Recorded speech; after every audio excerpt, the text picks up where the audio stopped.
Hello, my name is Mads Tinggaard. I'm covering Danish financials for ABG, and I have been looking forward to extend a very warm welcome to the CFO of BankNordik, Rune Nørgaard. So welcome, Rune, and please go ahead with your presentation. Thank you. Thank you, Mads, and thank you for having us. As explained by Mads, I'm here to present the investment case of BankNordik. Yes, and I'm CFO of the BankNordik Group. During the next 20 minutes or so, I will be covering a quick introduction to our activities, where do we do business, how large an entity are we. Then I will look a little bit into our equity story. Take a slightly deep dive into our credit risk portfolio, quite important as we are a banking group. Then we would look at have a quick look on the macroeconomics, covering the two markets that we're doing business in, and finally I will round off with our outlook for this year and our coming plans for distributing dividends. But if we start off with the slide that you have in front of us, in front of you, this is a quick presentation of BankNordik and our activities. We are a banking and insurance group. We do banking towards corporate and private customers on the Faroe Islands, where we are headquartered, and we also have banking business towards private and corporate customers in Greenland. And as I said, we are also an insurance group. We have life and non-life insurance activities, but only on the Faroe Islands. Relatively speaking, the home market, the Faroe Islands, is just the bigger market than Greenland. You can see that if you measure by loans, like 6.5 billion Danish in loans on the Faroes, and just slightly above 1 billion in Greenland. And the market share, we're just above 40% on the Faroe Islands and slightly below 20% in the Greenlandic market. We've been doing business on the Faroe Islands for ages, more than 100 years, but we've only been active in Greenland since 2010. On a group level, loans, well, yeah, no surprise. We are just above 7.5 billion Danish kroner. And when it comes to insurance activities, if we take the first 9 months of this year, just below 100 million in premiums.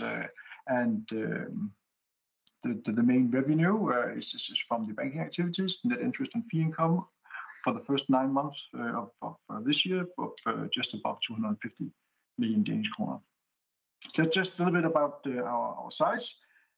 We are traditional banking and insurance business. We do our banking through 5 branches on the Faroe Islands and 1 branch in Greenland, and just below 200 employees in the group in total. The insurance activities are done through fully owned subsidiaries, and then we have 1 smaller subsidiary acting as a real estate broker, also only active on the Faroe Islands. If we flip to the next slide, we can use this to talk about our approach towards these 2 markets that we are active in. The Faroe Islands, it's our home market. We are what you call some kind of local champion. We have a relatively large market share, and our ambition for that market is not as much as grow our market share, at least not in banking. We want to grow in insurance, and we also want to grow in pension savings and investments. We see a unfulfilled potential in the Faroese market. When it comes to the Greenlandic market, we want to grow in all areas going forward. The main characteristic of the Faroese market is that we are up against 1 other major bank, local bank on the Faroe Islands, and then 2 smaller, so 4 in total. But in Greenland, we are only 2 local banks, us and the local bank having the larger market share up there. As I said, we are a traditional bank, at least for now. We're doing business through our branch network, but we're also moving into a more digitized world, a more automated world, not only within the bank, but also the Faroese society and the Greenlandic society. If you know the Danish market, we are not as digitized in general in society up here on the Faroe Islands and in Greenland as you could see in the Danish market, but we are getting there. And of course, we will join that journey. And our main focus the coming year is transforming the bank from traditional banking into a more to be relevant also in a digitized format. And we have an ambition of improving our customer experience through through digital tools and ways of communicating with our customers. The other benefit, when you look besides improving the customer satisfaction or the experience that the customers have with doing business with the BankNordik Group, we also see digitization and automation as a way to improve our efficiency. So the main strategic focus going forward is to deliver end-to-end digital customer experiences, and that is both internal process as external processes are going to be fully digitized, but always with a opportunity for the customer to opt for a personal advice or personal relation with one of our key account managers. And of course, develop an efficient organization, driving down costs, so the ratio between cost and income will improve during the coming years. We, as I will come back to it a little bit later in my presentation, we have a fairly low risk credit portfolio today, and we aim to maintain that going forward. Our capital position is quite comfortable. You could say too comfortable, would somebody say. We have a CET1 target of 20%, and we are well above that target. And of course, the upcoming distributions of extraordinary dividends is a part of the path of moving down our CET capital level to our target level going forward. Target-wise, we have set quite high standards. Or we could just flip back to the previous slide, sorry. We have set targets both in respect of customer satisfaction and employee satisfaction and towards our shareholders. I'm quite pleased to let you know that in respect of the employees, we have just finished a satisfaction survey, and then we are above our targets, so that's quite nice to know. We have set fairly ambitious target for our customer satisfaction, and then we have some way to go there. In respect of the shareholders, we just updated our targets to a return on equity of 10%, above 10% after tax. And that is a target that when we say we are aiming at above 10% after tax, it is in a normalized loss environment. We've seen subnormal losses for the last years. So going forward, we aim to deliver 10%, even though that we are going into a normalized loss scenario. And as you can see, we're going for a cost-income ratio below 55%. Just flip to the next slide. We're also fully committed of making a positive imprint on the two societies that we're doing business in, Faroe Islands and Greenland, and set fairly ambitious targets in respect of CO2 emissions and also on the more social side on gender diversity going forward. Just flip to the next slide. As I mentioned, just a quick dive into the risk profile of the banking business. The loans between corporate and private are more or less evenly split, 50-50. And we look at the private side, it's quite well collateralized. It's more or less like a mortgage institution, Danish mortgage institution, like collateralized portfolio. And when we are talking about the corporate portfolio, we are quite well diversified between the different sectors.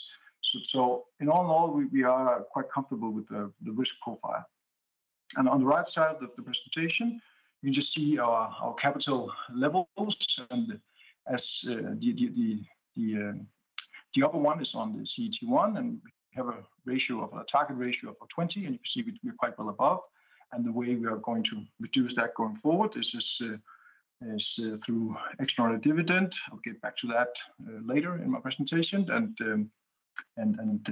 through our dividend policy and share buybacks. That's a long-term goal, so we will not get there in 2022, but over the coming years we will get closer to the target.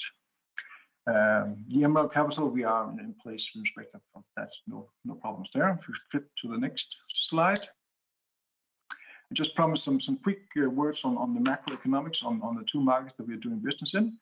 The Faroe Islands, as you see on the GDP growth, we have actually done quite well.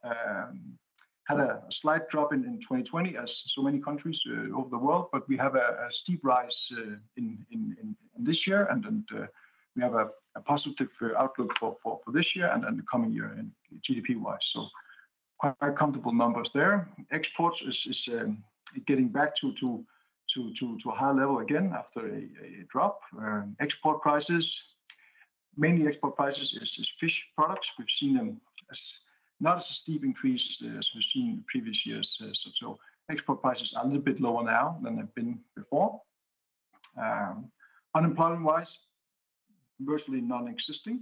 Air travels, a second leg, but still a small leg of the Faroese economy, is tourism, and it had a very positive development up to COVID-19, and of course took a drop as in many other countries, but it has been on the rise in this year, and we're quite comfortable that in a COVID-free world, or a COVID in a world not closed due to COVID, tourism could be a very attractive leg for the Faroese economy. Housing prices is on the rise on the Faroe Islands, and it's something that we have a close close monitoring of the housing price development on Faroe Islands. Flip to the next slide. The Greenlandic economy, actually they've done better during the COVID crisis than many others. Just a flat growth for GDP in 2020, and been on the rise since. Exports is also seen a slight decline, mainly due to lower prices in the main export products, that is cod, shrimp, and halibut. Unemployment also very low level in Greenlandic terms, and the same pattern when we come to air travels. In Greenland we monitor closer the retail sales, and then they've also been on the rise. So the economy, both on the Faroe Islands and in Greenland, are doing quite well. I would say, even though that of course the two countries are also affected by COVID. Could you flip to the next slide? And as I promised, some quick words on our outlook. We have revised it a couple of times this year, and now we expect to land a net result after tax in the range of 230 to 250 million Danish. We are quite pleased with that result, and it's driven by an improved core business on the banking side. On the insurance side, we've seen some very high claims this year. So the insurance business are not adding that much to our net profit this year. Quite pleased to saying operating costs are kept flat, and we still have impairment charges to remain at a very low level for 2021. And as you can see, the outlook, as I mentioned, and GDP-wise from both Faroe Islands and Greenland are quite positive for this year, and they are also positive for 2022. And then lastly, but not to be forgotten, we have announced that we would pay out a 700 million extraordinary dividend, and we have already paid out in October 450 million. Previously, we announced that we would pay out the remaining 250 million with one half in next year, and then the last part in 2023. But we decided to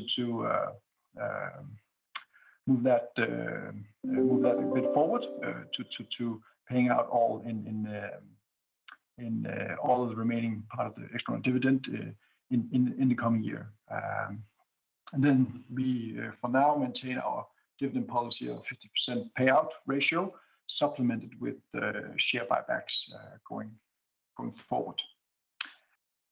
And I think that was a quick run through of BankNordik as an investment case.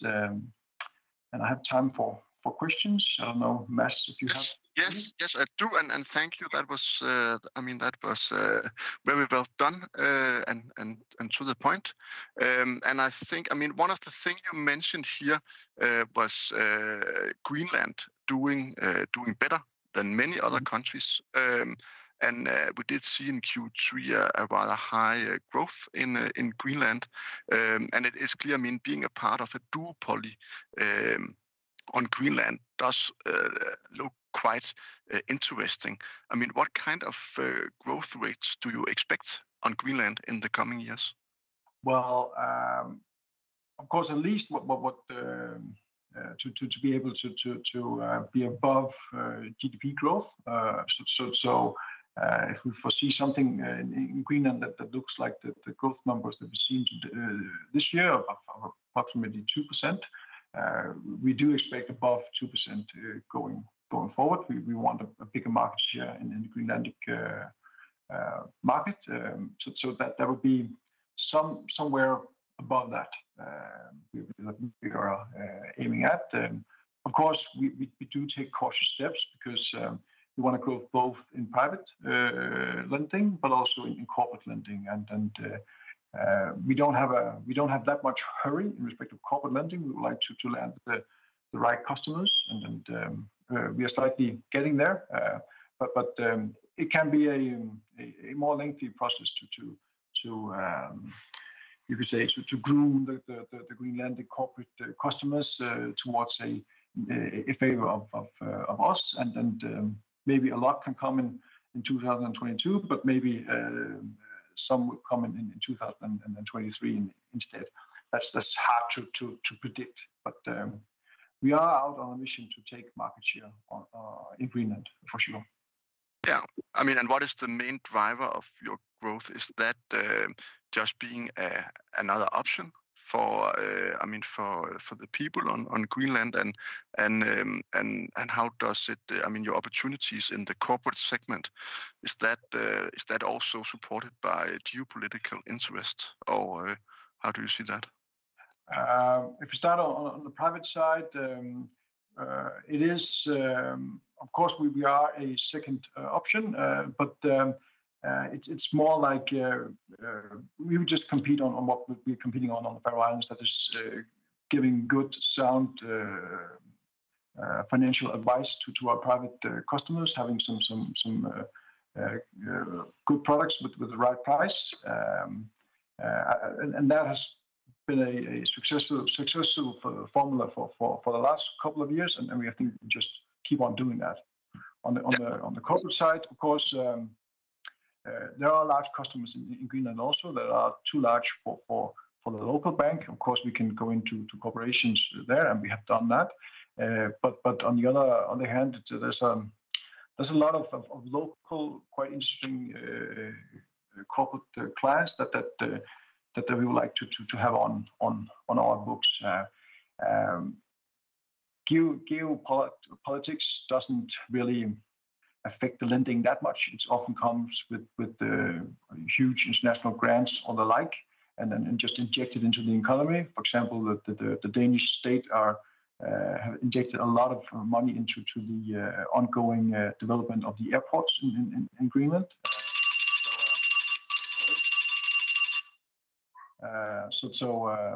Yeah. Okay, so but landing one of the big whales, that would be more than a few percentage points then in lending if you manage to do that. Yeah, that could be the case. Yeah. Okay, and then I was just curious when the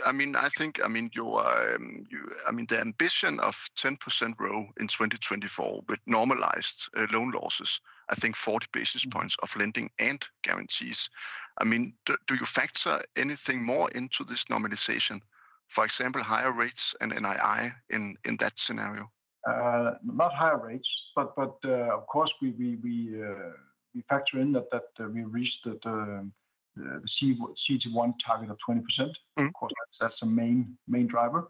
But then it's just cost focus and then increased activities in Greenland and on the insurance side and so on. That we foresee that will be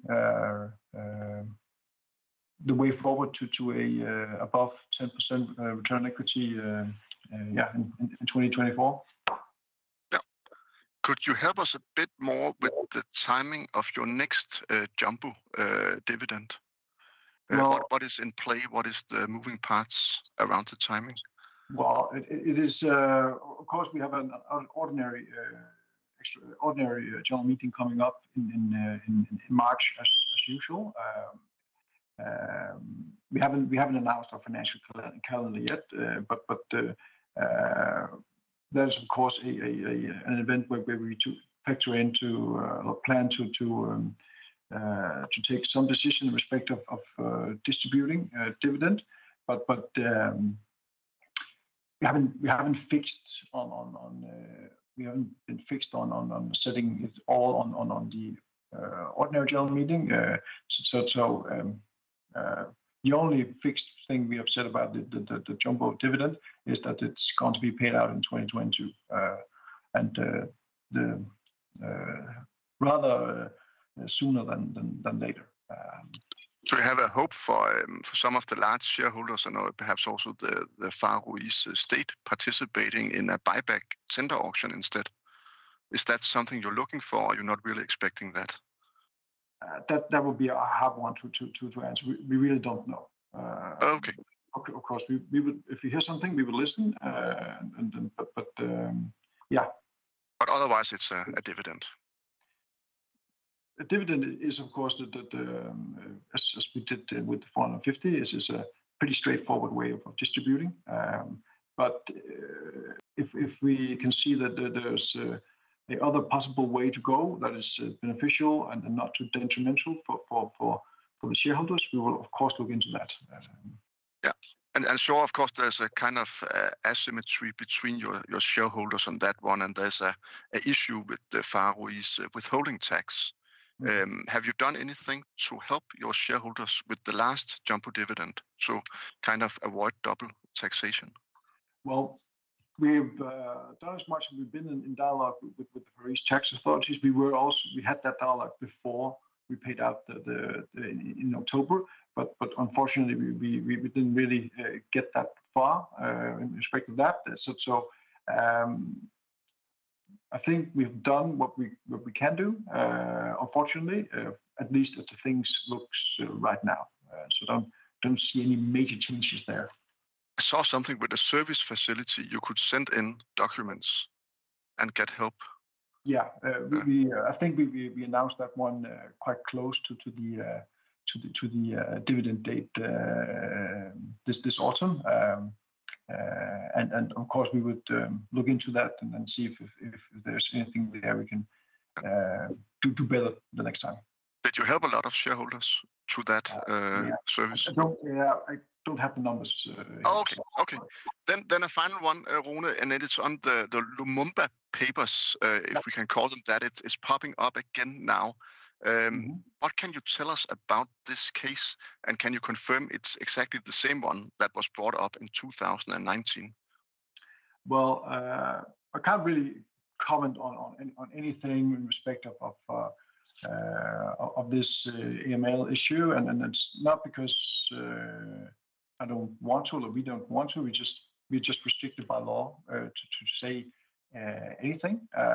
So that's why we haven't really been commenting on the case. But as far as we can see from the stories in the news, it is the same case as were in the news in 2019. So under the general rules that you operated when this case happened, would you be expected to decline the transaction, or would your obligation be just to report it to the authorities? It's the same general rules in place now in that respect as were then, and we have previously explained how we comply with those rules, and well, nothing has changed in that respect now compared to then. So we have the same approach today as we have always have in respect of these kind of matters. Yeah. Okay, Rune. Thanks a lot for participating here on our Investor Day. Thank you. Bye.